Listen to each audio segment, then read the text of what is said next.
Dahil public holiday na naman dito sa Malaysia, kaya lalayas na naman kaming mag-asawa. Nandito na nga kami sa airport at dahil hindi ako makapag-check-in sa kiosk, kaya nagtiyaga akong pumila sa napakahabang pila. Paalala ko pala sa mga sumasakay ng AirAsia na yung ating hand carry luggage ay tinitimbang na ng staff bago papasok sa immigration.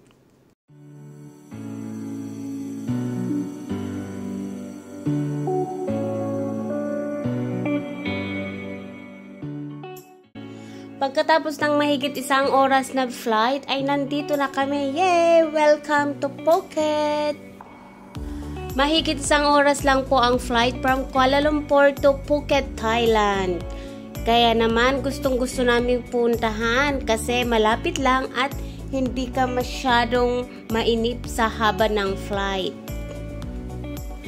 At dahil nakalabas na kami sa immigration, kaya ito yung una naming hinanap. Bumili muna kami ng SIM card para meron tayong internet and in case hindi tayo maligaw kasi mga tourist tayo, kailangan natin ng konting safety items or ano ba yung tawag natin dyan, basta kailangan natin ng internet para mag-live and so on.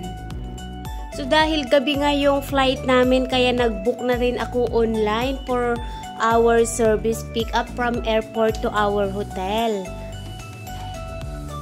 According sa instruction ng booking app, dito lang mahahanap sa exit yung mga naghihintay na sundo. Kaya, where's my name? Ay, nasa maling lugar pala kami, kaya wala dito yung pangalan ko.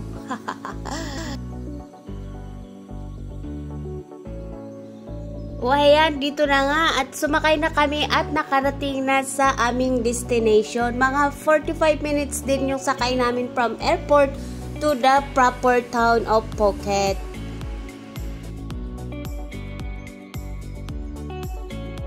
Pagka-check-in namin sa hotel ay agad din bumaba pagkaiwan sa aming mga gamit dahil pumunta kami agad na kumain.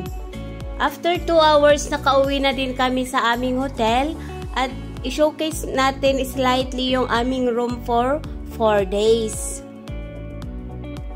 Hindi sosyalan yung aming room dahil budget traveler lang naman po kami, pero nandito na yung mga basic needs na kakailanganin namin habang nandito kami naka-stay. Merong hair dryer, may TV, may aircon, at ang ganda nito, meron silang basin sa may kusina at sa coffee counter. And syempre, number 1 talaga na tinitingnan ko ay yung malinis na toilet. Meron din kasi ang gaganda sa picture, pero pagdating doon ay luma na pala yung building at saka low maintenance. Kinaumagahan, nag-swimming agad ako dahil maulan at hindi pa namin alam kung saan kami gagala. So, yan muna for today's video. Thank you so much for watching. Babush!